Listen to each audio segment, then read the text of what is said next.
बलंगा पीड़ितांकर मृत्युर खबर पर गाँव में शोकर छाया खेली जाइए। आज जाए घटनार 15 दिन पर अभियुक्त को ठाब कर सफल हो पारे पुलिस। पीड़ितांकर घर आगे पुलिस फोर्स मुतयन कर पीड़ितांकर गाँव में भयर वातावरण खेली जाइए।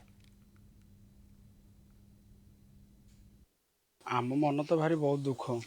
कहीं आम केसटा फास्ट शुणु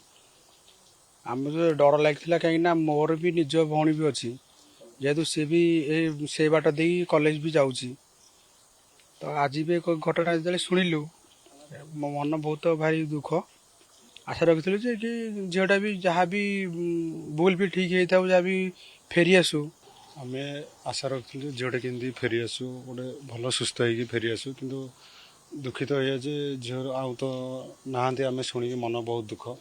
एमती काली काली आम भौणी मैंने भी से पटे जाऊँगी काली काली दुर्बृत्त जब न धरा कि कौन किसी भी जब न धरा माने काली काली आम भी से बाटे गले आम भी भय लगे नहीं देखु आज की दीर्घ 15 दिन बीती जाइए क्राइम ब्रांच कहतु पुलिस कहतु एपर्यंत किसी निष्कर्ष पहुँची पार नाला किंतु यहीटा आज जो डिक्लेयर कले किसी समय पूर्व डिक्लेयर करते बहुत भल होता कारण लोक अंचलवासी गोटे अंधार भितर रहीगले एक्चुअली किसी तदंत बाटबणा ही तो किंतु जहाँ भी हूँ जदि पूर्व जदि भल होता भावुँ।